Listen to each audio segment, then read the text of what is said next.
Le sapin de Noël du salon était de travers depuis le jour où Nora l'avait installé, penchant d'une dizaine de degrés vers la gauche, l'ange à sa cime pointant vers le mur au lieu du plafond.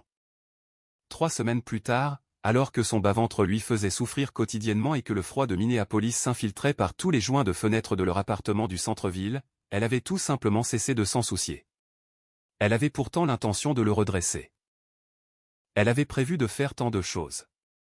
À 31 semaines de grossesse, Manteau portait beaucoup de choses. Elle était sur le canapé quand Paige est arrivée, les pieds posés sur le pouf, un paquet de crackers Ritz à moitié mangé en équilibre sur son ventre, car les nausées allaient et venaient sans prévenir ces derniers temps. Et les crackers nature étaient la seule chose en laquelle elle avait confiance à 23 heures. Paige a frappé 2 fois. Elle n'a pas sonné et est entrée avec le double de ses clés, qu'elle gardait depuis 6 ans. Leur amitié était de celles qui s'étaient construites avant même qu'elles sachent ce qu'elles allaient devenir. L'école maternelle de Mina. Des sacs à dos assortis, avec des animaux de dessins animés sur les fermetures éclairs. 20 ans de soirée pyjama, de virée en voiture et d'appel à 3 heures du matin qui commençaient par « tu es réveillé » et se terminaient à l'aube. Une proximité telle que la présence de l'autre à la maison ne pèse rien. Pas d'annonce, pas de dérangement, juste une personne de plus qui traverse un espace qui a toujours eu sa place.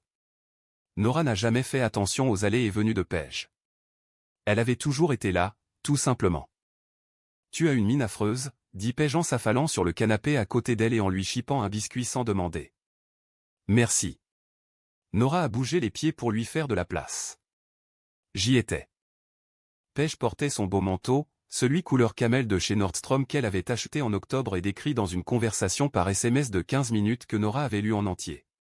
Ses cheveux étaient lâchés et elle sentait bon, un parfum précieux dont Nora n'aurait pas su mettre le nom. Nora perçut cela comme on perçoit les choses quand toute notre attention est accaparée par le corps de quelqu'un d'autre, vaguement de loin, comme on remarque une chanson sans pouvoir la nommer. Paige s'était souvent mise sur son 31 ces derniers temps. Toujours une raison, le travail, un dîner d'affaires. Un after-work qui s'éternisait. Elle n'y avait pas prêté attention. Pourquoi l'aurait-elle fait?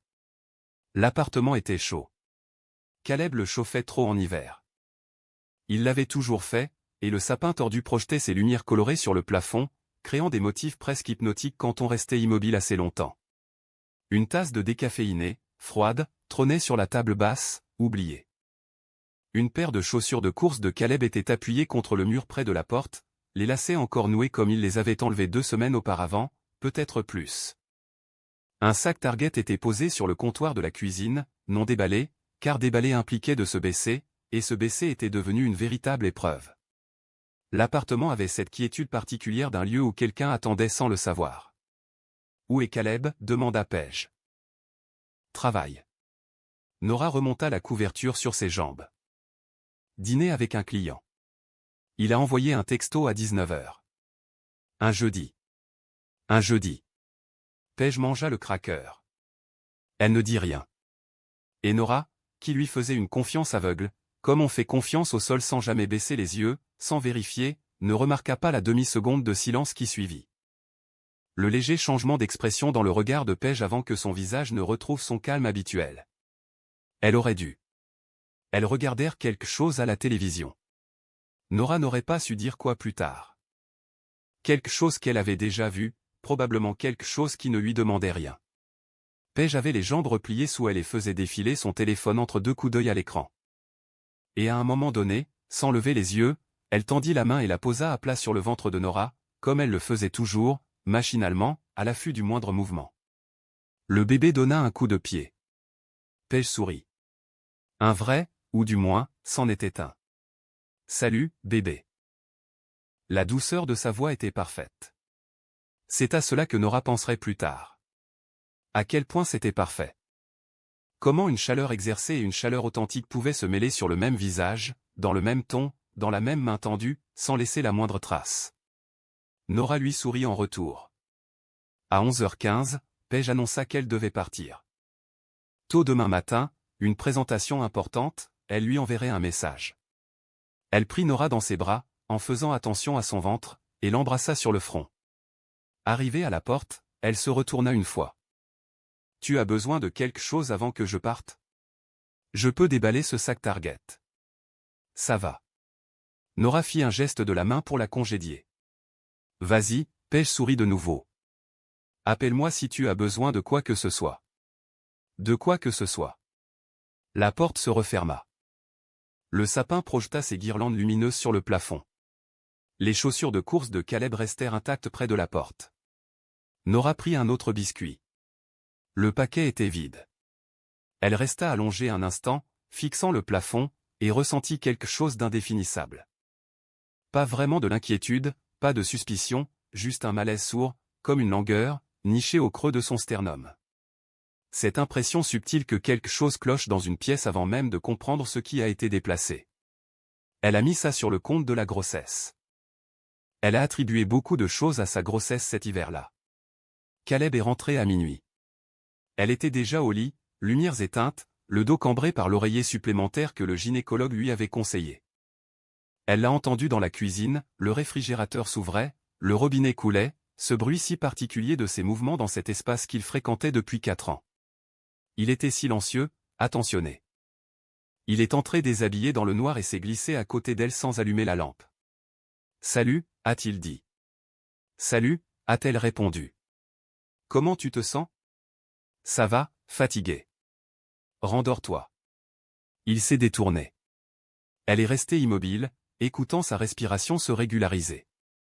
Ce rythme lent et régulier qui l'avait bercé des centaines de fois et se répétait que ce malaise n'était rien. Qu'elle était fatiguée, que ses hormones la jouaient et qu'elle était enceinte de 9 mois en décembre à Minneapolis. Et bien sûr, elle sentait que quelque chose clochait. C'était comme ça, à ce stade. C'était le poids de la grossesse. Elle y a presque cru. Elle fit tourner sa bague une fois dans l'obscurité, puis la laissa à son doigt. Elle n'aurait jamais dû être à Rosedale. C'est ce qui entraînera longtemps après. Pas le choc de ce qu'elle avait vu, ni même les mots qu'elle avait prononcés dans les 30 secondes qui suivirent. Ce qui la hantait, c'était la banalité de la raison. Il lui fallait un cadeau pour l'anniversaire de sa sœur. Le 15 décembre, dans 3 jours, et sa sœur aimait bien la boutique de bougies au 2e étage du centre commercial de Rosedale. Nora avait repoussé l'échéance car le parking était un vrai cauchemar en décembre, elle avait mal aux hanches à cause du froid, et il y avait 1000 façons plus agréables de passer un mardi. Mais un anniversaire reste un anniversaire. Alors elle avait enfilé son beau manteau, celui qui fermait encore sur son ventre, à peine le dernier bouton serré, et avait pris LIU 394, à 20 minutes de route du centre-ville. Elle se répétait les détails pratiques, comme elle le faisait pour tous ces derniers temps, méthodiquement, sans se prendre la tête. Entrée, bougie, sortie, maison, 30 minutes maximum. Le centre commercial était exactement comme en décembre dans le Minnesota, chaud, étouffant, embaumant la cannelle et la vanille synthétique d'une douzaine de boutiques de bougies concurrentes, avec une odeur de friture qui s'échappait de l'air de restauration. Une musique de Noël flottait dans les bouches d'aération. Un air ancien, avec des cloches, le genre de chanson si familière qu'elle en devenait presque atmosphérique, comme l'odeur elle-même. Nora marchait lentement, une main posée sur son ventre, se frayant un chemin à travers la foule comme on apprend à 31 semaines de grossesse, quand le public a des sentiments mitigés à l'égard de votre espace personnel et vous considère comme un bien public. Elle restait sur la droite. Elle guettait les poussettes. Elle passait devant l'entrée du niveau inférieur de Macy's quand elle les vit. Le corps réagit en premier. C'est ce que personne ne vous dit. La poitrine se serre. Les mains deviennent étrangement froides. Et il y a une demi-seconde où les yeux ont déjà compris quelque chose que le cerveau refuse encore d'assimiler. Le cerveau fonctionne avec un logiciel obsolète. Il cherche encore l'explication rationnelle. L'angle innocent. Le contexte qui donne tout son sens à tout ça. J'insiste. Tu te trompes. Respire avant de tirer des conclusions. L'espace reste ouvert juste assez longtemps pour paraître clément. Puis il se referme. Paige avait la main dans le bras de Caleb. Pas un contact passager, pas le contact négligent de 2 personnes se frayant un chemin dans la foule. Sa main était dans son bras, coude contre coude, son épaule contre la sienne. La posture particulière de ceux qui connaissent la géographie précise des corps de l'autre et qui partagent le même espace sans y penser. Ils se déplaçaient dans le centre commercial comme des couples, lentement, sans l'efficacité rapide de ceux qui font une course, avec la nonchalance de ceux qui n'auraient voulu être nulle part ailleurs. Caleb portait sa belle veste, celle gris anthracite qu'elle avait déposée au pressing en octobre. Paige portait son manteau camel. Il regardait quelque chose dans une vitrine et Paige riait. Nora avait entendu ce rire des milliers de fois. La musique de Noël continuait de résonner au plafond. Un enfant, non loin de là, pleurait pour une raison urgente et incompréhensible. Une femme avec une poussette tentait de contourner un groupe qui s'était arrêté net au milieu du passage. Le monde continuait de tourner au même rythme qu'il y a 30 secondes, indifférent et implacable. Et Nora se tenait là, au milieu de tout cela, avec la sensation que le sol se dérobait sous ses pieds. Pas vraiment une chute, plutôt comme cet instant juste avant où le sol est encore là, mais où l'on sait déjà que ce ne sera plus le cas. Caleb tourna légèrement la tête, le réflexe de quelqu'un dont le regard périphérique avait perçu quelque chose d'anormal et l'avait aperçu. Son visage passa par 4 expressions distinctes en 2 secondes, la reconnaissance, la confusion, la chute vertigineuse de quelqu'un dont les deux mondes venaient de se fondre en un seul couloir. Et puis, cette chose qui transperça plus profondément un éclair, presque du soulagement, traversa son visage, car enfin, l'attente était terminée. Elle le vit passer, puis disparaître avant qu'il n'ait pu afficher une expression plus appropriée. Elle comprit, avec une froideur absolue, qu'il attendait ce moment, qu'une partie de lui l'attendait depuis longtemps. Paige suivit son regard. Sa main resta posée sur son bras pendant 2 secondes entières après avoir aperçu Nora. 2 secondes. Nora les compta. Puis, tout s'écroula. Ils se tenaient tous les 3 au rez-de-chaussée du Rosedale Center, 2 semaines avant Noël. Mariah Carey résonnait dans les haut-parleurs du plafond, un enfant pleurait encore quelque part et l'odeur synthétique de centaines de bougies emplissait l'air de toutes parts. Caleb ouvrit la bouche. Nora. Elle le regarda. Puis elle regarda Paige. Elle le regarda vraiment comme elle ne s'était pas autorisée à le faire depuis des semaines. Le regard qu'on porte enfin après avoir fini de négocier avec ses propres yeux. Le visage de Paige s'était effondré, exprimant une émotion qui n'était ni tout à fait de la culpabilité, ni tout à fait de la honte. L'expression de repli sur soi si particulière de quelqu'un soudainement confronté à l'ampleur de ce qu'il avait accepté de devenir. Son rouge à lèvres était de la couleur que Nora l'avait aidé à choisir au comptoir Nordstrom, 2 Noëls auparavant. Nora se retourna vers Caleb. Elle garda une voix parfaitement calme, celle qu'elle employait quand la situation était critique et qu'elle devait rester imperturbable. « Je dois te dire quelque chose. » Le visage de Caleb était empreint d'émotions complexes. « Nora, laisse-moi t'expliquer. Ce bébé n'est pas de toi. » La musique de Noël continuait de résonner. Paige émit un son indéfinissable. Caleb la fixa. « Quoi ? Je le sais depuis un moment. » Elle soutint son regard. « Calme. J'attendais juste le bon moment pour te le dire. Ce n'était pas de la cruauté. Ce n'était même pas un mensonge pur et simple. C'était une armure forgée au fil de 3 semaines de silence, à observer, à savoir, à ne rien dire, à réfléchir précisément à la manière de protéger ce qui lui appartenait avant de tout réduire en cendres. Elle n'avait pas préparé ces mots, mais elle avait préparé le principe. Il n'aurait aucun droit sur cet enfant. Pas après ça. Pas si elle pouvait l'empêcher. Cette phrase lui pesait sur la poitrine depuis des jours, comme une pierre qu'elle avait retournée entre ses mains, apprenant à en mesurer le poids, à savoir quand la déposer. Caleb ouvrit la bouche, puis la referma. Il regarda Paige, et Nora le vit faire. Elle le vit se tourner vers la femme qu'il gardait, cherchant quelque chose, un point d'ancrage, peut-être une histoire sur laquelle ils pourraient s'appuyer tous les deux. Paige le regarda avec l'expression de quelqu'un qui vient de réaliser que la sortie de secours qu'ils avaient discrètement repérée était scellée de l'extérieur. Nora. Sa voix était devenue désespérée. Nora, attends. Elle s'éloignait déjà. Pas vite. Elle ne pouvait plus se déplacer rapidement, mais lentement. Les grandes enjambées tranquilles d'une femme qui avait déjà pris toutes les décisions importantes et qui les exécutait simplement, qui n'avait plus rien à attendre. Elle garda les yeux fixés droit devant elle, le menton droit, la respiration régulière, et la musique de Noël l'accompagna tout au long du couloir, sans qu'elle se retourne. Les portes automatiques de l'entrée principale s'ouvrirent et le froid de décembre la frappa au visage. Un froid vif et immédiat, ce froid particulier de Minneapolis, à -9 degrés Celsius, de ceux qui transpercent tout d'un coup. Musique de Noël synthétique et sirupeuse. 4 années d'ignorance prudente. Elle resta 3 secondes sur le trottoir. Puis elle se dirigea vers sa voiture. Ses mains tremblaient lorsqu'elle inséra la clé dans la serrure. Elle s'installa au volant et serra le volant à deux mains, les jointures blanchies, et respira comme on le lui avait appris au cours de préparation à l'accouchement. Inspirez par le nez, comptez lentement jusqu'à 4, expirez par la bouche.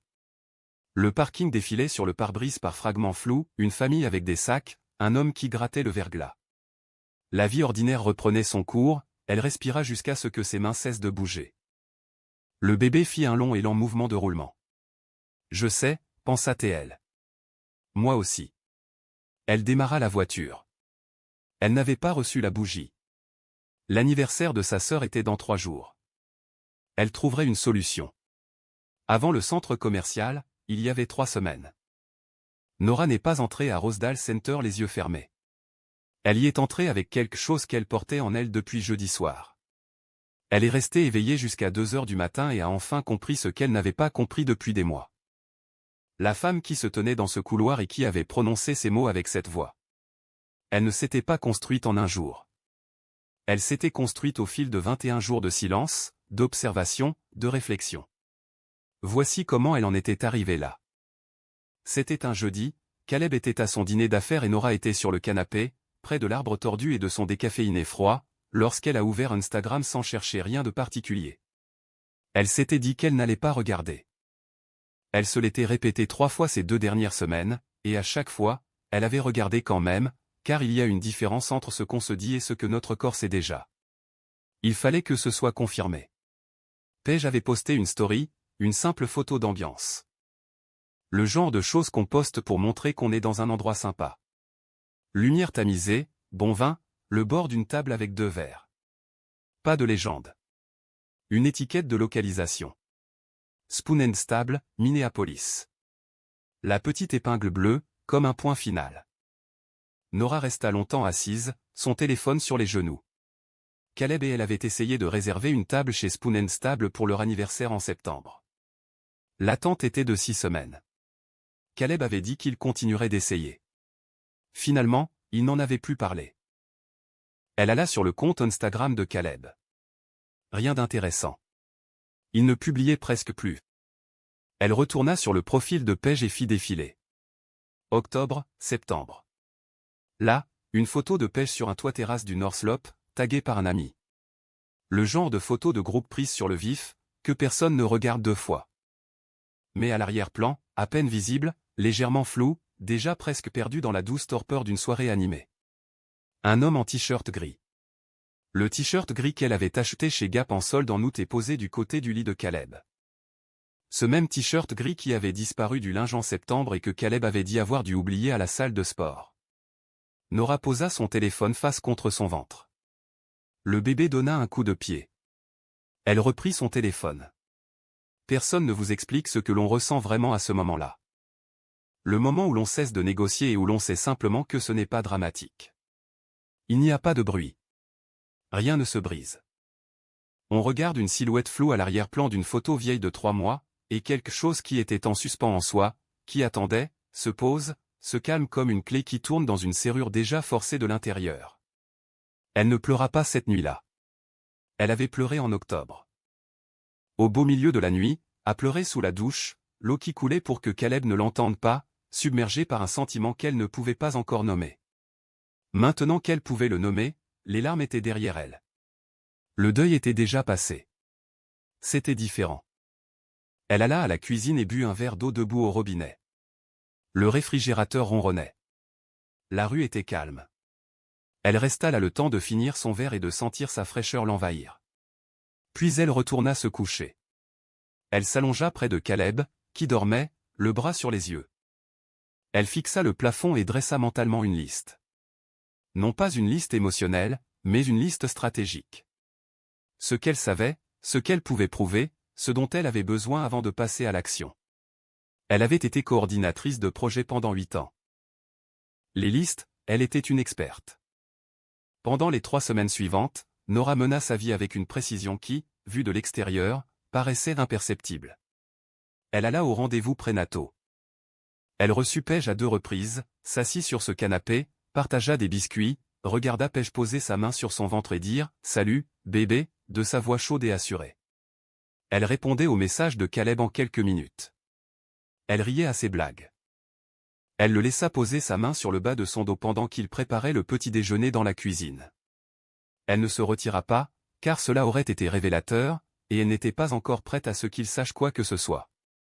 Elle menait deux vies parallèles, celle qui était visible et celle qui se construisait discrètement, méthodiquement, en dessous. À 2 heures du matin, pendant que Caleb dormait, elle fit des recherches sur son téléphone, l'écran tournait. Les droits de paternité dans le Minnesota. Les démarches pour contester la paternité. Le délai pour déposer une demande. Elle n'enregistra rien sur son téléphone. Elle mémorisa l'essentiel. Elle ferma le navigateur une fois terminé. Un soir, elle envoya un SMS à sa sœur, « Salut, ça fait longtemps », et laissa la conversation se dérouler naturellement. Vers la fin, elle mentionna presque en passant qu'elle était stressée et qu'elle se demandait si Caleb et elle étaient vraiment prêts à accueillir cet enfant. Sa sœur lui répondit, « Je suis là pour toi. » Elle répondit, « Je sais. » Elle le savait déjà. Voilà ce que lui avait apporté 3 semaines de silence. Non seulement la certitude de ce que Caleb et Paige avaient fait, mais aussi la clarté sur ce qu'elle allait faire, quand et comment. La différence entre une femme prise au dépourvu et une femme préparée tient à 3 semaines de travail discret, invisible aux yeux de tous. Le centre commercial n'était pas un hasard. Elle allait de toute façon à Rosedale. La bougie, l'anniversaire, tout cela était bien réel. Mais elle avait aussi cessé de parler de ses projets à Caleb. Elle avait cessé de mentionner où elle allait ni quand. Pas de façon spectaculaire, pas d'une manière qu'il aurait pu relever et qualifier de suspecte, juste un retrait discret de ces petites confidences constantes que les couples s'échangent. Si automatiques qu'on ne les remarque même pas jusqu'à ce qu'elles cessent. Elle ne savait pas qu'elle les verrait ce jour-là, mais elle était prête. Il y avait un journal qu'elle avait commencé en octobre, quand ce sentiment avait commencé à se préciser, sans encore avoir de nom. Un mince carnet noir qu'elle gardait sous son lit, caché derrière une boîte en carton remplie d'objets qu'elle comptait donner. Elle y écrivit pour la première fois le soir suivant. Le grès en lait. Au final, il contenait 9 entrées, toutes écrites de la même écriture soignée et posée. L'écriture qu'elle utilisait pour ses notes de réunion, ses échéanciers de projet et tout ce qui devait durer. Pas d'apitoiement sur soi, surtout des faits, des dates, des heures, ses observations, ses décisions. La dernière entrée, écrite le matin du centre commercial, disait simplement « prête ». Ce soir-là, après être rentrée de Rosedale, après être restée assise 15 minutes dans le parking, moteur tournant, les mains sur les genoux, à regarder les autres voitures. Après être montée, avoir enlevé son manteau et avoir avalé quelque chose sans vraiment le goûter, elle sortit le journal de sous le lit et l'ouvrit à une nouvelle page. Elle écrivit 3 mots. Ça commence. Elle referma le journal et le remit en place. Elle éteignit la lampe de chevet. L'appartement était silencieux, d'un silence particulier, comme lorsqu'une personne est absente, une personne qui est d'habitude présente. Caleb n'était pas encore rentré. L'arbre tordu projetait ses lumières colorées sur le plafond, suivant les mêmes motifs lents qu'à l'accoutumée. Elle les observa un instant, cherchant à comprendre ce qu'elle ressentait. Ce n'était ni de la dévastation, ni du désespoir, ni le chagrin particulier auquel elle s'était préparée pendant ces 3 semaines. Ce qu'elle ressentait ressemblait davantage à ce que l'on éprouve le premier jour d'un grand projet, une fois la planification terminée et le travail sur le point de commencer. Concentrée, lucide, épuisée, mais imperturbable là où il le fallait. Le robinet de la salle de bain laissa échapper une goutte, puis 2.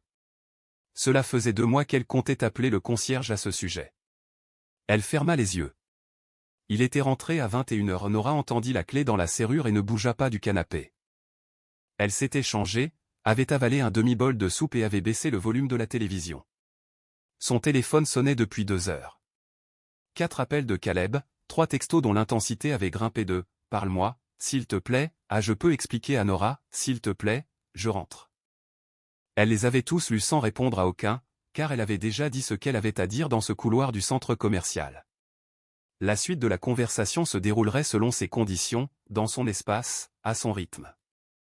Il entra, l'air d'un homme qui avait passé 2 heures sur un parking à répéter un discours, sachant déjà que ça ne marcherait pas assise sur le canapé, elle le regarda sans rien dire. Le sapin de Noël projetait ses lumières colorées dans la pièce. Une des décorations, près du bas, un oiseau en céramique, une petite chose peinte qu'elle possédait depuis l'enfance et qui avait survécu à 15 déménagements et 3 villes, avait une fine fissure à l'aile qu'elle n'avait jamais pris le temps de remplacer. « Nora, dit-il d'une voix brisée. Laisse-moi m'asseoir, Caleb. » Il s'assit. Il portait toujours sa veste anthracite, sans même l'avoir enlevée. Ses cheveux étaient en désordre, comme lorsqu'il y passait ses mains, un geste qu'il faisait souvent en panique. Elle l'avait vu faire ça dans les aéroports, pendant les disputes, dans la salle d'attente des urgences, la fois où il avait cru s'être cassé le poignet. Ce geste familier, empreint d'impuissance, qui lui avait toujours donné envie de poser sa main sur la sienne et de lui dire de respirer. Elle l'observait maintenant, sans rien ressentir de précis. Ou plutôt, elle ressentait quelque chose d'ancien et de silencieux, pour lequel elle n'avait pas encore trouvé les mots. Il y avait une bague sur la table basse, là où sa tasse avait reposé sans sous-verre. Il lui avait posé la question une centaine de fois en 4 ans. Elle la regarda et la laissa où elle était. « Depuis combien de temps ?» dit-elle. Ce n'est pas une question. Il le savait.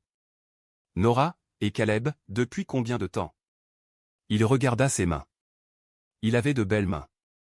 Elle les avait remarquées le soir de leur rencontre, à l'anniversaire d'un ami à Saint-Paul, 4 ans et demi plus tôt. Elle s'était dit, ce sont des mains délicates. Elle s'était trompée pendant longtemps. Depuis juillet, avait-il répété. Elle fit le calcul sans même s'en rendre compte. 6 mois. Elle était enceinte de 3 mois en juillet. Elle le lui avait annoncé en juin, sur la terrasse de la maison de ses parents à Eden Prairie, sous les lucioles, un verre de limonade luisant de sueur à la main où elle avait arrêté de boire dès que le test s'était révélé positif. Il s'était levé, avait pris son visage entre ses mains délicates et avait dit « Je suis si heureux. » Juillet. Elle resta un instant figée dans ses pensées. Les lucioles, la limonade, son visage, cette expression qu'elle avait cru être la plus authentique qu'elle ait jamais vue. 6 semaines plus tard. Le bébé, avait-il commencé? Sa voix restait inexpressive. C'est tout ce qui compte. Ce que tu as dit au centre commercial? J'ai dit ce que j'avais à dire. Il leva les yeux. Une expression passa sur son visage. Le début d'une dispute, l'instinct de riposter, d'exiger des explications, d'insister pour avoir une conversation d'égal à égal. Elle a vu la scène se dérouler et l'a vu y renoncer. Malin, pensa-t-elle. Pour une fois, elle ne comptait plus pour moi. Les mots jaillirent, désespérés, s'entrechoquant. Je sais que ça sonne mal, mais c'est vrai. J'étais perdu. J'avais peur pour le bébé et pour l'argent. Et j'ai fait la pire erreur de ma vie. Ma vie. Et je le sais, Nora. Je le sais. Elle est ma meilleure amie depuis l'âge de 5 ans. Silence. Il eut la décence d'avoir l'air d'avoir reçu un coup. Une voiture passa dans la rue. Quelqu'un, dans l'appartement du dessus, faisait ses allers-retours habituels, tard le soir. La 3e marche grinçait à chaque passage, comme depuis 2 ans. L'oiseau en céramique conservait sa fissure. L'arbre gardait son inclinaison tordue. Le monde continuait son cours normal autour d'eux, indifférent et implacable. Ce que Nora ne faisait pas à ce moment-là, c'était jouer la carte de la force. Elle ne se retenait pas pour lui, elle ne faisait pas cette chose admirable au cinéma où le calme devient une affirmation en soi. Elle était simplement épuisée. Eden avait l'air différent de ce à quoi les gens s'attendaient. C'était calme. C'était présent. C'était très bien tenu et sans aucun intérêt à être vu. La porte s'ouvrit. Diane entra avec sa clé de secours. Nora lui avait envoyé un SMS du parking du centre commercial, 2 phrases suffisaient. Elle portait un sac en papier acheté à la boutique Lindal et arborait l'expression d'une femme qui savait parfaitement de quel côté elle se trouvait. Elle regarda Caleb comme on regarde une tache ramenée de terre sous sa chaussure, brièvement, sans hostilité, avec un désintérêt total. « Salut » dit Diane à Nora, pas à lui. « Salut ». Nora se décala pour lui faire de la place sur le canapé. Caleb regarda Diane. Puis Nora, et commença à comprendre la configuration de la pièce, ils étaient maintenant 3, et il était le seul debout. Nora, sa voix se brisa. « S'il te plaît, est-ce qu'on peut juste j'ai besoin que tu prépares quelques affaires. » Son ton était le même que celui qu'elle employait lors des réunions de projet, quand une décision était déjà prise et qu'elle passait à la mise en œuvre. « Tu peux rester chez Marcus. Prends ce qu'il te faut pour une semaine. » Une semaine. Il répéta le mot comme pour vérifier son sens. Pour l'instant, on pourra en reparler plus tard, par l'intermédiaire des avocats. Le mot lui sortit de la bouche vide. Diane posa le sac en papier sur le comptoir de la cuisine et commença à déballer les cartons avec l'efficacité tranquille de quelqu'un qui avait décidé que nourrir sa sœur était la chose la plus utile qu'elle puisse faire de ses mains, et que tout le reste dans cette pièce ne la regardait pas. Sauf en cas de nécessité. Caleb se tenait au milieu du salon, l'homme qui avait signé le bail de cet appartement avec elle, celui qui avait pris son visage entre ses mains à Eden Prairie et lui avait dit « Je suis si heureux ». Celui qui était rentré de dîner d'affaires, vêtu de cette veste anthracite, cette fois en 6 mois, l'avait embrassé sur le front et lui avait demandé comment elle allait. Il était là, immobile, et elle le voyait chercher quelque chose, une phrase, une combinaison de mots justes et précis qui trouverait un écho différent de tout le reste, qui comblerait le vide et en changerait la forme. Elle le regarda s'en approcher sans le trouver, car il n'existait pas. Certains moments sont insolubles. Il ne reste plus qu'à assumer ses actes et à les porter. Et aucune combinaison de mots, aussi juste soit-elle, ne changerait cela. Caleb l'apprenait pour la première fois. Nora l'avait appris 3 semaines plus tôt, allongée près de lui dans le noir, l'écran de son téléphone détourné de son visage endormi. Il monta à l'étage. Elle entendit le placard s'ouvrir, le tiroir de la commode. Ces bruits étouffés si particuliers d'un homme faisant ses valises à contre-cœur. Délibéré, sans hâte, comme si ralentir pouvait changer la destination. Diane lui apporta une boîte de serviettes hygiéniques et s'assit sans rien dire, ce qui était la meilleure chose à faire. Elles restèrent assises ensemble dans la lumière colorée de l'arbre tordu, tandis que Nora mangeait parce que le bébé avait besoin d'elle, même si elle n'avait pas faim, et que la nourriture n'avait aucun goût, et pourtant elle la mangeait, méthodiquement et régulièrement, bouchée après bouchée. 20 minutes plus tard, Caleb descendit avec un sac de sport. Il s'arrêta à la porte. Nora. Elle le regarda. Il ouvrit la bouche, la referma. Il y eut sur son visage des expressions qu'elle reconnut peut-être, l'amour, quelle que soit la forme brisée et diminuée qu'il avait prise. Et la culpabilité, et le chagrin particulier de quelqu'un qui a enfin compris toute l'ampleur de sa perte et de ce qu'il sait. Pour la première fois, cette compréhension ne change rien. Elle soutint son regard un instant. Puis elle détourna les yeux. La porte claqua. Diane se pencha et augmenta le volume de la télévision. Dehors, par la fenêtre, elle entendit la voiture de Caleb démarrer. Elle l'entendit s'éloigner du trottoir, descendre la rue, le bruit diminuant progressivement, puis disparaître complètement dans le brouhaha habituel d'une nuit à Minneapolis. Elle termina de nouer son coussin.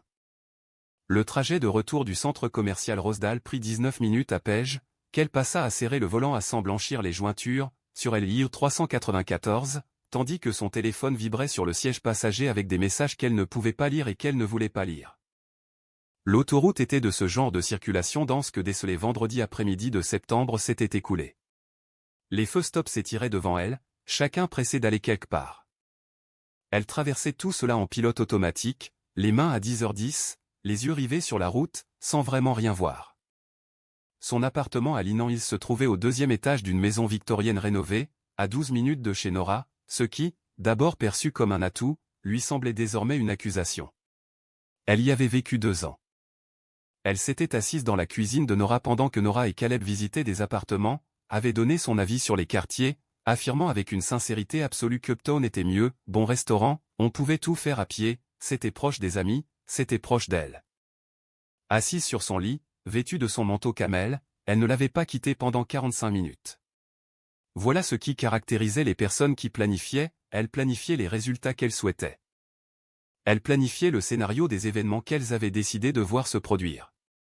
Paige avait prévu que Nora finirait par l'apprendre, une fois que Caleb serait parti et que leur vie aurait changé, et qu'une distance suffisante se serait installée pour que la situation reste supportable. Elle n'avait pas prévu que Nora, enceinte de 31 semaines, surgisse dans un couloir de centre commercial un vendredi à 14h et prononce cette phrase de cette voix, avec ce calme si particulier, comme si elle s'y attendait depuis longtemps. La phrase l'avait frappée de plein fouet, comme un poids énorme qui s'effondre. Elle l'avait ressenti avant même de la comprendre. Il existe une version de cette histoire où l'autre femme est naïve, manipulée, victime de ses propres sentiments et des mensonges d'autrui. Cette version existait. Mais ce n'était pas celle-ci. Paige connaissait Nora depuis 26 ans, avait été à son mariage, lui avait tenu la main dans la salle d'attente de la maternité au printemps dernier, lorsque sa mère s'était fait opérer de la vésicule biliaire, l'avait conduite là-bas. Lui avait apporté du café et était restée assise pendant 4 heures à la faire rire malgré son inquiétude. Elle l'avait su 2 semaines après sa première fois avec Caleb. Pas dès le début. Peut-être s'était-elle laissé le temps, mais en 2 semaines, certainement, alors qu'elle avait encore le temps de se raviser, elle avait fait un choix irréversible. Elle l'avait fait malgré tout. Elle le voulait, lui, précisément. C'était ce qu'elle ne dirait jamais à voix haute, et pourtant c'était la vérité. Pas Caleb l'homme exactement, mais Caleb la vie, la stabilité, l'appartement dans le quartier chic, cet avenir que Nora avait construit pendant 4 ans, et que Paige avait observé à 1 mètre de distance, assez près pour en voir les coutures, assez près pour savoir exactement comment il tenait. Elle s'était persuadée que c'était plus que ça. Elle s'était persuadée que c'était réel, et parfois, elle l'avait ressenti. Et Caleb avait dit les choses avec cette insouciance si particulière aux hommes faibles, à ceux dont ils avaient besoin. Des paroles convaincantes, proportionnelles à son propre désir d'y croire. Elle ne me comprend pas comme toi. On n'est plus colocataire qu'autre chose, maintenant. Il me faut juste trouver le bon moment. Elle avait bâti tout un avenir imaginaire sur des phrases comme celle-ci, les empilant comme des murs porteurs. Elle avait 29 ans et se sentait seule, d'une manière invisible, comme quelqu'un entouré de monde. Et Caleb lui avait offert quelque chose qui lui donnait l'impression d'être choisie. Et elle avait tellement désiré être choisie qu'elle avait calculé le prix à payer et décidé que c'était le problème de Nora. Son téléphone vibra de nouveau. « Caleb, où es-tu ? Il faut qu'on parle. Appelle-moi. » Elle posa son téléphone face contre table de chevet. Voilà le calcul, celui auquel elle arrivait sans cesse, quelle que soit la manière dont elle l'abordait. Caleb n'allait pas quitter Nora pour elle maintenant. Il ne l'avait pas quittée depuis 6 mois, et sans bien des complications.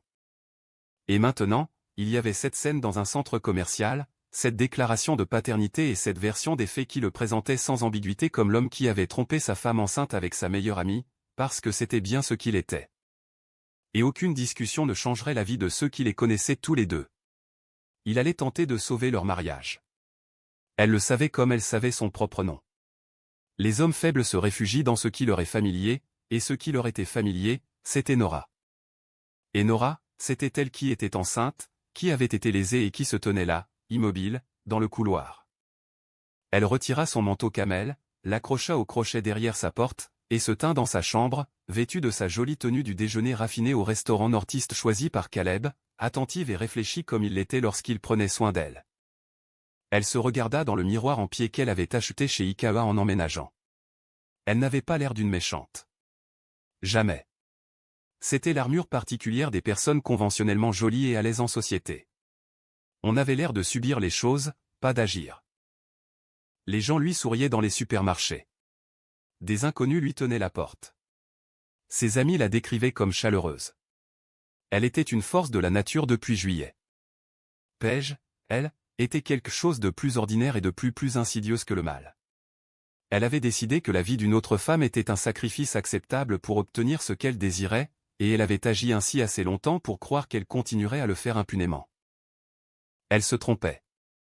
Assise à sa table de cuisine, cette petite table Ikea à 2 places qu'elle s'était persuadée d'avoir achetée parce qu'elle était à la bonne taille pour l'appartement, une taille qu'elle n'avait jamais vraiment admise être aussi adaptée à la vie qu'elle imaginait en secret. Elle ouvrit son ordinateur portable et tapa un message à Nora, « Je ne sais même pas par où commencer. Je suis tellement désolée. Il faut que tu le saches. » Elle s'arrêta, relut le message, puis l'effaça. « Nora, s'il te plaît. Quoi que tu penses savoir. » Elle effaça ce message également. Elle ferma l'ordinateur. Dehors, quelqu'un promenait un chien dans l'obscurité, ses bottes crissant sur la neige salée et rêche du trottoir. Une déneigeuse passa en raclant la chaussée sur la rue principale, son gyrophare orange éclairant brièvement le plafond.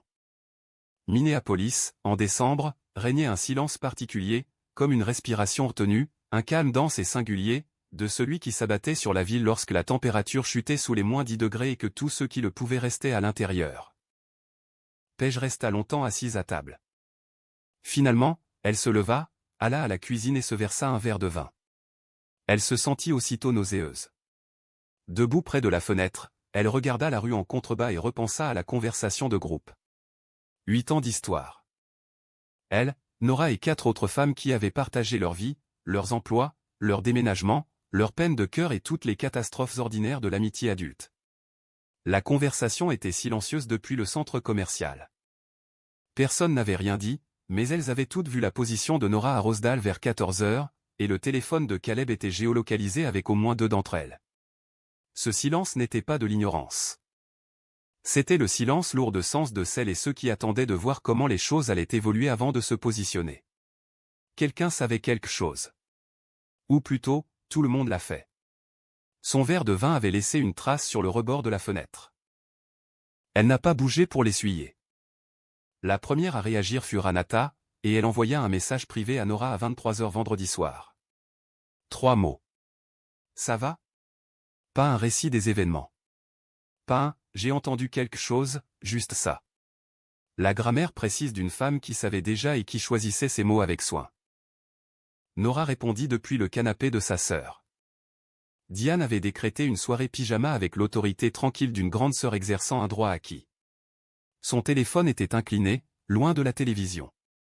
Non, mais ça ira. Ranata répondit par un cœur. Alors dis-moi quand tu veux parler. Je suis là. Samedi matin, la conversation de groupe, avec son brouhaha habituel même, plainte sur le stationnement, recommandations de restaurant, débat larvé sur un certain politicien local, était-il de plus en plus mauvais ou l'avait-il toujours été? Avait laissé place à un silence pesant. Lourd de sens, que chacun pouvait ressentir. Un silence qui n'était pas vide de sens, un silence qui avait du poids, une forme, et même une adresse. Paige avait posté un message dans la conversation principale samedi après-midi. Un message normal, un GIF, un commentaire sur la météo, le genre de choses qu'on poste quand on a besoin de montrer que tout allait bien. 2 personnes ont répondu avec des émojis. 5 ne l'ont pas fait. Parmi elles, Kelsey, qui avait été la collègue de Nora avant d'être l'amie de qui que ce soit, et qui lui avait envoyé un SMS en privé à 14 heures. J'ai entendu. Je suis vraiment désolé. Tu as besoin de quelque chose? Puis, après une pause, je devrais te dire. Paige m'a envoyé un SMS ce matin. Elle a sa version des faits qu'elle essaie de prendre de l'avance. Je pensais que tu devrais le savoir. Nora lut le message 2 fois. Quelle est sa version? Demanda-t-elle. Que c'était compliqué, que Caleb l'avait harcelée et qu'elle avait essayé de rompre à plusieurs reprises. Nora posa son téléphone sur le comptoir de la cuisine et resta un moment près de la fenêtre. Sa voisine du dessus faisait à nouveau sa promenade. Le grincement en 3 temps, le grincement en 3 temps, le rythme auquel elle avait vécu pendant 2 ans, et dont elle avait songé à se plaindre sans jamais le faire. La rue en contrebas était calme et grise. Quelqu'un avait laissé une luge appuyée contre l'immeuble d'en face. Compliqué. Elle reprit le téléphone. Elle posa la main sur son bras dans l'aire de restauration du centre commercial Rosedale. Elle tapa, 2 semaines avant Noël. Avec mon ventre bien rond. Elle savait exactement ce qu'elle faisait. Un long silence. Puis Kelsey, je sais que c'est ce qui se passe quand une femme comme Paige, intelligente, à l'aise en société, quelqu'un qui comprend les dynamiques de groupe comme d'autres comprennent leur langue maternelle, commence à perdre le contrôle du récit. Elle travaillait plus vite. Elle appelait les gens directement. Elle prenait les devants. Elle se faufilait dans les méandres de leur relation avec l'efficacité rodée de quelqu'un qui gérait les impressions depuis l'adolescence. Elle était douée pour ça. Elle avait passé des années à exceller dans ce domaine, et ça avait toujours fonctionné, et elle n'avait aucune raison particulière de croire que cette fois-ci, tout serait différent. Ce qu'elle n'avait pas prévu, c'est que les femmes de ce groupe connaissaient Nora depuis plus longtemps. Dès le dimanche, 3 d'entre elles, sur 8, l'avaient contactée directement, spontanément, avec des connaissances plus ou moins approfondies. Ranata, Kelsey et Joe, qui étaient présentes à la fête prénatale en octobre, lui avaient envoyé un message vocal où elle exprimait sa fureur. 2 minutes de colère et de loyauté que Nora écouta 2 fois dans la cuisine, le temps que son café refroidisse. Contre toute attente, ce fut un réconfort, non pas parce que cela arrangeait les choses, mais parce que cela confirmait qu'elle n'avait pas rêvé. Dimanche soir, Paige envoya un message privé à Nora. Un message long et soigné, le genre de message mûrement réfléchi, d'environ 200 mots. Elle y disait qu'elle était désolée. Elle disait que la situation avait dégénéré. Elle disait qu'elle aimait Nora, qu'elle savait que cela ne signifiait rien pour l'instant et qu'elle ne demandait rien. Nora lut le message. Tapa, ne m'envoie plus de SMS. Pose ce téléphone. Elle alla manger un morceau, car le bébé avait besoin d'elle. La conversation de groupe se réorganisa la semaine suivante avec l'efficacité discrète d'un écosystème social s'adaptant à un changement de situation. Pas d'annonce fracassante, pas de déclaration d'allégeance explicite, juste une série de petits ajustements délibérés, à peine perceptibles individuellement, mais indéniables collectivement. Les messages de Paige restèrent sans réponse, les invitations aux événements furent envoyées à Nora et non à Paige. Le dîner de Noël que Paige avait organisé 3 années de suite fut discrètement déplacé chez Ranata, sans explication. Des projets furent faits sans qu'elle y soit conviée. Personne ne dit qu'on choisissait Nora. Ce n'était pas nécessaire. Les choses se passaient rarement aussi simplement. D'habitude, dans ce genre de situation, il y avait toujours quelqu'un qui essayait de rester neutre. Quelqu'un qui se sentait pris entre deux feux. Quelqu'un qui plaidait pour que tous les points de vue soient entendus. Ce qui rendait cette fois-ci différente était simple, banal et total, ils étaient tous présents à la fête prénatale en octobre. Ils avaient tous vu Paige poser sa main sur le ventre de Nora et dire, de sa voix si douce, « Salut, bébé ». Et ils savaient tous maintenant, avec le recul de ceux qui avaient reçu l'information cruciale qui avait tout bouleversé, de quoi il s'agissait exactement. Après un tel événement, il n'y avait pas de position neutre possible. La situation était trop tendue. Caleb avait envoyé 2 SMS à Paige cette semaine-là. Elle n'avait répondu à aucun des deux. Son compte Instagram, passé en privé en octobre, était redevenu public mardi, comme si les paramètres de confidentialité n'avaient plus aucune importance, ou comme s'il faisait un petit geste futile de transparence, maintenant que celle-ci ne lui coûtait rien. Nora l'avait remarqué. Elle n'avait pas besoin de savoir pourquoi. Elle l'avait noté, comme elle notait tout désormais. Le dossier factuel était clos. Sa sœur était restée tout le week-end, puis avait proposé de rester plus longtemps, mais Nora avait décliné. Elle avait besoin de réapprendre à être seule dans l'appartement. Diane est rentrée à Saint-Paul lundi matin. Arrivée à la porte, elle a longuement serré Nora dans ses bras, dans cette étreinte prudente qu'elles avaient perfectionnée ces 3 derniers jours, et lui a dit « Appelle-moi si tu as besoin de quoi que ce soit ». Nora a répondu « Je sais ». Elle est rentrée. L'appartement était silencieux, comme il le serait désormais. Un silence différent de celui d'avant, non pas celui de quelqu'un qu'on attend plus tard, mais celui d'un espace qui lui appartenait. Elle y est restée un instant, à en appréhender les dimensions. Puis elle a préparé du café et s'est placée à la fenêtre de la cuisine pour regarder la rue. Les décorations de Noël de l'immeuble d'en face étaient bleues et blanches cette année, contrastant doucement avec le ciel gris du matin. Son téléphone a vibré. Un courriel promotionnel du site web de Rosedale. Dernière chance pour une livraison avant les fêtes. Elle l'a supprimé sans l'ouvrir. Elle n'avait toujours pas reçu la bougie pour l'anniversaire de sa sœur. Elle ouvrit l'appli Target et commanda un article à emporter. 2 clics, c'était fait. Le robinet de la salle de bain goutte. Elle avait enfin appelé le concierge. Il devait venir jeudi. Elle appela Paige un mercredi, 2 semaines et demie après le centre commercial. 9 jours s'étaient écoulés depuis qu'elle lui avait dit de ne pas envoyer de SMS. Elle y avait réfléchi pendant 4 de ces 9 jours. Non pas si elle devait le faire, mais quand et comment. La même logique de coordinatrice de projet qu'elle appliquait à tout depuis octobre. Il lui fallait une conversation. Pas pour Caleb, pas pour le groupe, pas pour jouer la comédie, juste pour elle. Boucler la boucle. Parce que certaines choses ne se terminent que lorsqu'on se retrouve face à la personne concernée et qu'on dit « Alors ?» Paige répondit à la 2e sonnerie. Elle parut soulagée un instant. Puis, prudente. « Et, il faut que je te voie, » dit Nora. « Une fois dans un lieu public, je ne viens pas me battre. » Un silence. D'accord. Ils se sont rencontrés au café de la rue Hennipin, celui aux carreaux noirs et blancs, à la musique forte et aux vitres embuées en hiver, où ils avaient probablement passé une 40aine d'heures de leur vingtaine, étalées sur une décennie, entre les samedis matins. Les moments de détente après le travail et les longues conversations à n'en plus finir. Des discussions sur rien qui, à l'époque, avaient semblé si importantes. Un terrain neutre. Un endroit qui ne se souvient de rien. Nora arriva la première, commanda un décaféiné, trouva une table dans un coin et s'adossa au mur. Une habitude que son père lui avait inculquée à l'âge de 12 ans, dans un restaurant de Dut, sa main sur son épaule, dos au mur pour pouvoir voir qui entre. Et elle avait toujours trouvé ça excessif. La paranoïa d'un homme qui avait trop regardé de films, et maintenant, elle trouvait ça tout simplement justifié. Le prix à payer pour entrer dans cette conversation n'était pas celui du drame. Ne pas serrer la main, ne pas se préparer à un choc. Le vrai prix était plus silencieux, plus difficile à nommer. Elle avait aimé cette personne. 26 ans d'un amour véritable, sincère, irremplaçable, un amour qui avait son propre poids, sa propre texture, et qu'on ne pouvait pas effacer simplement parce qu'il avait été trahi. Entrer dans ce café impliquait de porter les deux à la fois, l'amour et la trahison, le passé et le présent. La femme qu'elle connaissait depuis la maternelle et celle qui, depuis 6 mois, était assise en face d'elle sur ce canapé, la main sur le ventre, souriante. Les deux étaient vrais, sans que l'une n'annule l'autre. Ce n'était pas de la faiblesse.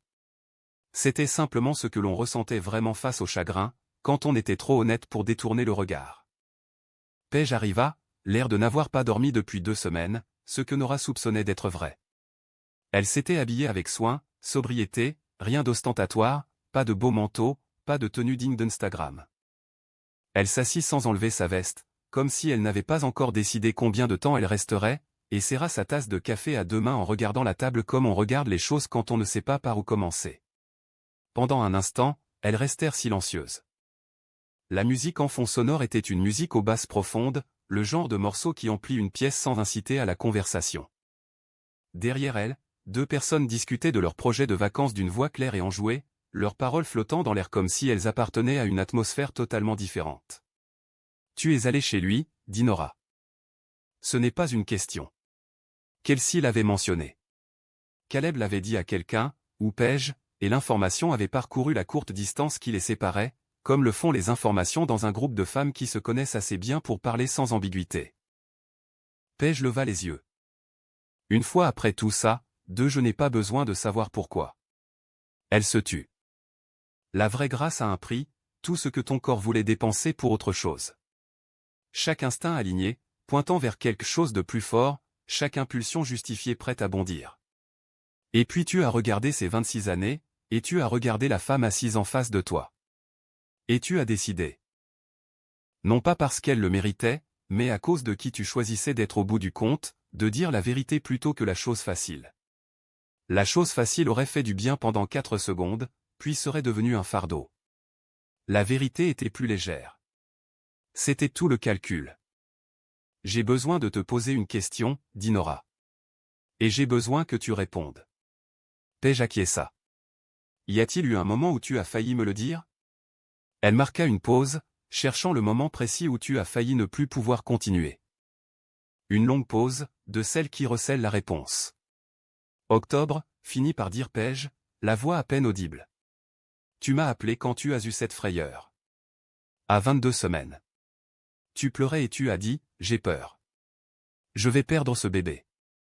Et moi, elle s'arrêta. Sa mâchoire se crispa. Un léger effort visible. Ses muscles luttaient contre quelque chose qu'elle ne laisserait pas sortir dans ce café. J'ai failli, mais tu ne l'as pas fait. Non. Nora repensa à ce mois d'octobre. 3 mois plus tard. Elle avait appelé Paige depuis le parking de la maternité, la voix tremblante, car le rendez-vous avait révélé quelque chose qui s'était avéré insignifiant, mais qui lui avait paru insurmontable pendant 4 heures. La terreur spécifique d'un chiffre sur un écran avant même d'en comprendre le sens. Paige était restée au téléphone avec elle pendant 45 minutes, avait fait la route ce soir-là, et avait apporté de la soupe du restaurant de Lindal. Nora l'avait mangée sur le canapé, la télé allumée au minimum. Caleb était toujours dans l'appartement, le sapin n'était pas encore tordu puisqu'il n'avait pas encore été installé, rien n'était encore cassé, tout était encore dans l'état où elle l'avait imaginé. Paige s'était assise à côté d'elle, lui avait frotté le dos et avait dit « ça va aller », et elle le pensait vraiment, ou du moins elle en avait l'air, ou alors elle avait tellement appris à le faire que ça ne faisait plus aucune différence. Nora baissa les yeux sur ses mains, puis leva les yeux. « J'essaie de comprendre ce que tu voulais de tout ça, dit-elle. Pas de Caleb, de toute cette histoire. Parce que tu savais bien qu'à un moment donné, ça ne se terminerait pas comme tu te l'étais imaginé. » Paige ouvrit la bouche, la referma. « Je crois que tu voulais la même chose que moi. Pas cruellement, juste factuel, comme elle l'avait toujours été. Depuis octobre. La même voix qu'elle utilisait pour ses notes de réunion et ses recherches juridiques à 2 heures du matin. Et je crois que tu as décidé que le simple fait de le vouloir suffisait. Quelque chose traversa le visage de Paige. Un tressaillement, bref et involontaire. L'expression de quelqu'un qui reçoit une vérité crue, sans fioriture, chose étrangement plus difficile à accepter que la colère. La colère donne quelque chose contre quoi se défendre. Là, rien. Je sais. Pardon, mais ça ne te donne rien, commença Paige. Non, répondit Nora. Pas maintenant. Peut-être jamais. Elle marqua une pause. Je ne vais pas porter ce fardeau toute ma vie, cependant. Ce n'est pas pour toi. Ce n'est tout simplement pas quelque chose que je suis prête à faire. Elle soutint son regard. Mais c'est fini. Ni en colère, ni dévastée, juste fini. Le même mot, le même poids, la même fatalité silencieuse que toutes les autres décisions qu'elle avait prises depuis cette nuit où, allongée dans le noir près de Caleb, elle avait compris ce qu'elle avait sous les yeux. Paige la fixa longuement. Son visage s'était figé. Cette façon qu'avaient les visages lorsqu'on cessait enfin de calculer et qu'on acceptait simplement quelque chose, quand il n'y avait plus rien à gérer ni à recadrer, et que la chose tombait d'un coup. Le bébé, commença-t-elle. Ça ne t'inquiète pas. La voix de Nora était calme. Ne me contacte plus après ça. Pas maintenant. Pas quand elle sera née. Elle doit accoucher dans 3 semaines, et je veux que tu respectes ça. C'est ferme. Paige acquiesça. Ses yeux étaient humides, le rougeur annonçant les larmes, mais elle se retint, la mâchoire serrée, les mains toujours sur la tasse, et ne laissa rien se renverser, ce qui était la bonne décision, car ce moment appartenait à Nora, et elle semblait le savoir. D'accord, dit-elle. Nora se leva, prit son manteau, porta sa tasse de café au comptoir comme toujours, c'était sa nature. Et rien de tout cela n'y avait changé.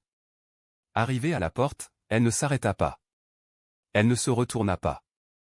Par la fenêtre embuée, visible par fragments à travers la condensation, Paige était assise seule à la table d'angle, les mains serrées autour d'une tasse qu'elle avait interrompue.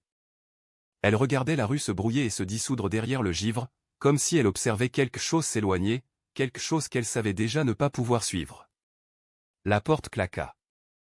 Nora releva le col de son pull pour se protéger du froid vif et immédiat de l'avenue Hennepin, un froid qui ne vous demandait rien d'autre que de continuer à avancer. Et elle marcha. Noël arriva et passa. Sans drame. Pas comme le décrivent habituellement les histoires de mariage brisés. Pas de chaise vide à table. Pas de chant de Noël déchirant surgissant au mauvais moment. Pas de juxtaposition significative de guirlandes et de tragédie. Juste le 25 décembre, un mardi, et Nora chez ses parents à Eden Prairie, avec Diane, sa mère et son père, et la chaleur particulière et organisée d'une famille à qui l'on avait raconté une version des faits et qui avait collectivement décidé, sans discussion, que ce dont Nora avait besoin. C'était d'un Noël normal, et non d'une longue conversation à ce sujet. Sa mère avait préparé le jambon glacé. Son père avait regardé le football et avait crié après un arbitre suite à une décision que tous s'accordaient à juger contestable. Diane lui avait offert un peignoir en cachemire, car Diane en offrait à chaque occasion qui s'y prêtait, et Nora l'avait aussitôt enfilé par-dessus ses vêtements, pour ne plus le quitter de la journée. Assise sur le même canapé où elle s'était assise à 16, 22 et 27 ans, dans le même salon, imprégnée de la même odeur de jambon, de pain et de la bougie de Noël de la marque préférée de sa mère, elle laissa la journée s'écouler autour d'elle comme l'eau. Savourant chaque seconde ordinaire avec une gratitude inattendue et silencieuse. Le déclic ne viendrait pas. Pas le genre de dénouement qu'on voit au cinéma. Pas le moment où elle aurait tout pleuré, ou appelé un avocat, et ressenti le soulagement d'être enfin libérée, ou fait quelque chose qui aurait marqué la fin officielle d'une étape et le début d'une autre. La réalité était bien moins clémente. Parfois, la fin de quelque chose ressemblait simplement à être assise sur le canapé de ses parents, enveloppée dans un peignoir en cachemire neuf, à déguster le jambon de sa mère pendant que son père contestait à voix haute la décision d'un arbitre. La dévastation était là, tapie sous la surface, présente mais non envahissante, et il ne restait plus qu'à traverser cette épreuve, à l'accepter telle qu'elle était. Elle avait appelé un avocat spécialisé en droit de la famille la semaine précédant Noël, pas le genre d'appel paniqué suivi de recherches frénétiques sur Google. Un rendez-vous programmé, un mercredi après-midi, avec une femme nommée Patricia Chen, qui avait un cabinet au centre-ville de Minneapolis et que Nora avait trouvé grâce à la recommandation d'un collègue. Elle y était allée seule, avait pris l'ascenseur jusqu'au 14e étage, s'était assise dans une salle d'attente avec une plante et une estampe neutre au mur, et une réceptionniste qui lui avait offert de l'eau.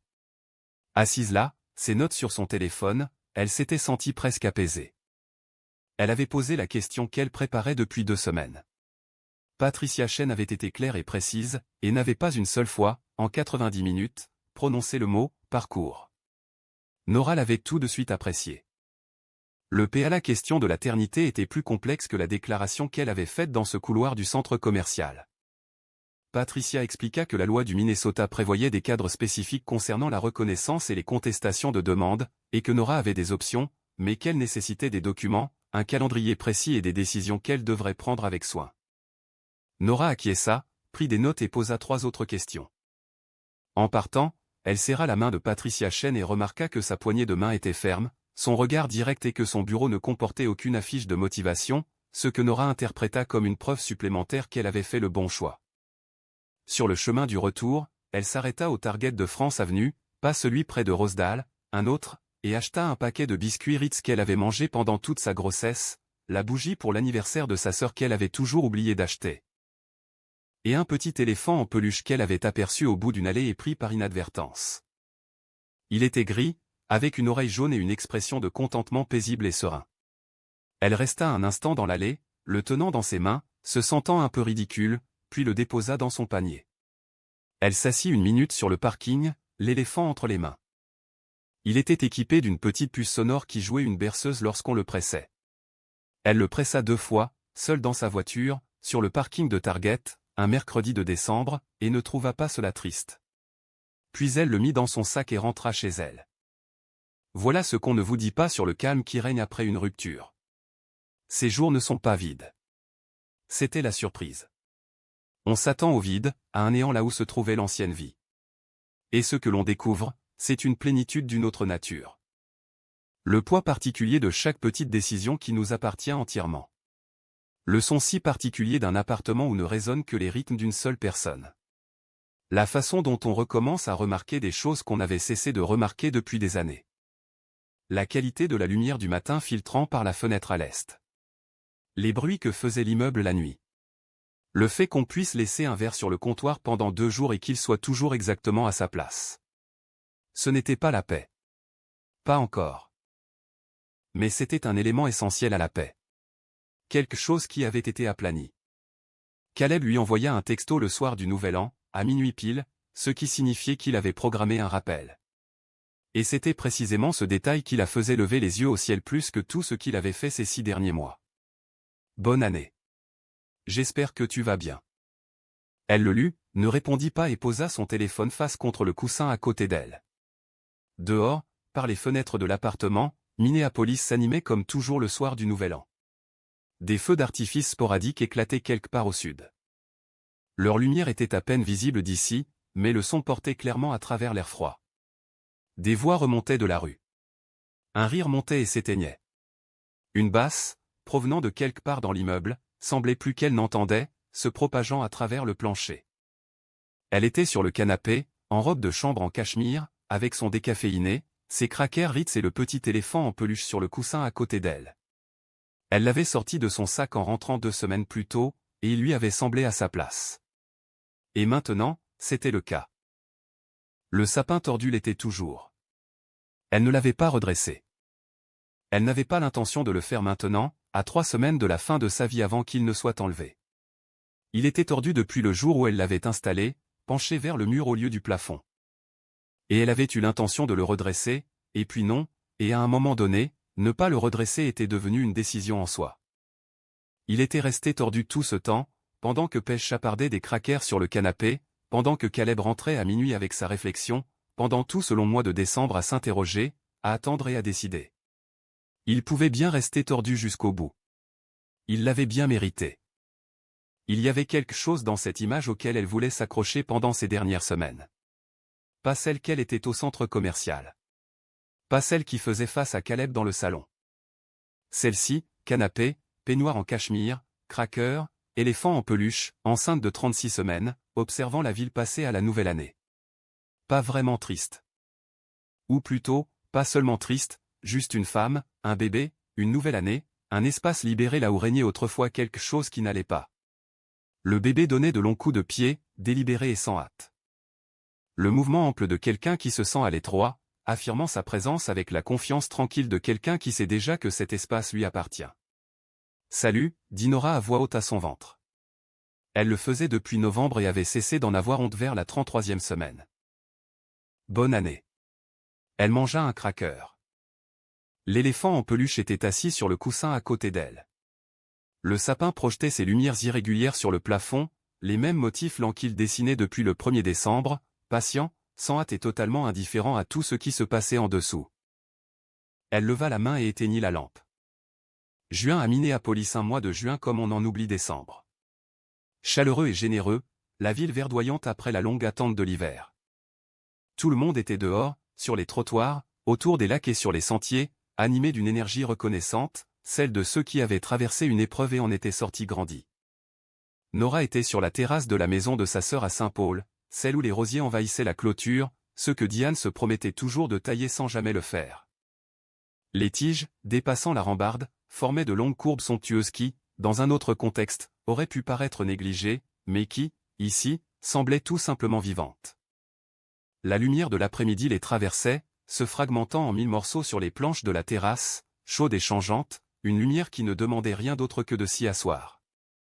Le bébé était dans ses bras, 4 mois, tout doux et chaud, avec les cheveux noirs et bouclés de Nora et une expression de jugement profond et réfléchi qui faisait rire toute la famille depuis la première semaine. Elle avait la gravité d'un bébé qui avait déjà décidé, avec un sérieux absolu, que le monde était un sujet digne de toute son attention. Elle s'appelait Maeve Page. En juin, elle vivait dans son appartement de Lynn Hills, occupait le même emploi, et publiait sur Instagram un peu moins souvent, mais avec un soin légèrement accru. Son groupe d'amis s'était reconstitué autour de son absence, comme un corps guéri d'une blessure. Pas parfaitement, non sans une tendresse qui s'éveillait encore parfois sous la pression, mais complètement. Son manteau camel était relégué au fond de son placard. Caleb avait cessé de la contacter en mars, signe d'acceptation ou d'épuisement, et Paige s'était rendu compte, à sa propre surprise, qu'elle ne pouvait plus faire la différence et avait renoncé à chercher. Caleb vivait à River North dans une location de courte durée et correspondait avec son avocat, avec une urgence variable, au sujet de la question de la paternité, qui suivait toujours son cours dans les méandres du droit familial du Minnesota. Il apprenait, comme on apprend parfois trop tard, que certaines conséquences n'arrivent pas d'un coup. Ils arrivèrent selon un horaire que tu n'avais pas fixé, par tranches horaires que tu ne pouvais contrôler, et plus longtemps que prévu. C'était à lui de gérer la situation. Diane sortit avec 2 verres de limonade et s'assit en face d'elle. Pendant un moment, elles restèrent silencieuses, car l'après-midi se suffisait à elle-même, les roses, la douceur de l'air, le bruit de la tondeuse du voisin qui démarrait et s'arrêtait quelques mètres plus loin, le tintement lointain d'un carillon. Maeve avait trouvé le doigt de Nora et l'avait serré dans sa main avec la certitude absolue de quelqu'un qui n'avait jamais envisagé de le lâcher. Elle ressemble à maman, dit Diane. Elle a les sourcils de papa. C'était vrai. Nora regarda sa fille, son petit poids si particulier. La chaleur qui émanait d'un bébé de 4 mois comme rien d'autre au monde, à la fois intense et totale, la chaleur de quelqu'un qui te faisait confiance sans réserve, sans passé, sans condition. Elle repensa à toutes les fins qu'elle s'était imposées ces 8 derniers mois. Les confrontations, les portes qui se ferment, les départs et elle se rend compte qu'aucun de ces événements ne lui semblait plus être la véritable fin. Ils étaient nécessaires. Ils avaient compté. Mais ce n'était pas ça. C'était ça, la vraie fin. Une terrasse en juin. Une limonade qui refroidit sur une table sous la lumière de l'après-midi. Les rosiers envahissants que sa sœur finirait bien par cueillir. Le bébé qui s'accrochait à elle. Le téléphone de Nora vibra sur la table. Elle y jeta un coup d'œil. Le bureau de Patricia Chen. Un courriel de procédure. Quelque chose concernant la prochaine étape du dossier. La machine du droit familial du Minnesota tournait à son propre rythme. Elle poursuivait le travail lent et nécessaire qu'elle avait initié en décembre dans ce bureau du 14e étage, d'une poignée de main ferme et sans le moindre signe de motivation. Elle le lirait plus tard. Elle retourna son téléphone.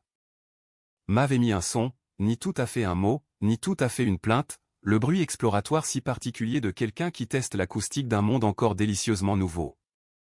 C'était le son d'une présence pure, celui d'une personne sans passé ni projet, qui existait entièrement dans la douce chaleur de l'instant, dans le doigt qu'elle tenait, et dans cette voix qu'elle connaissait déjà mieux que tout autre. « Je sais, » dit Nora. « Je sais. » Elle prit sa fille sur son épaule et contempla le jardin, les roses à tailler, la clôture, les jardins voisins et la beauté paisible d'un après-midi de juin dans cette ville qu'elle avait choisie, dans une vie qui lui appartenait désormais pleinement. Aucune forme héritée des décisions d'autrui. Aucun espace organisé autour d'une absence. Juste ceci. Le poids de sa fille contre sa poitrine, sa sœur en face d'elle, la lumière filtrant à travers les roses, la limonade fraîche dans le verre. Elle l'a bu.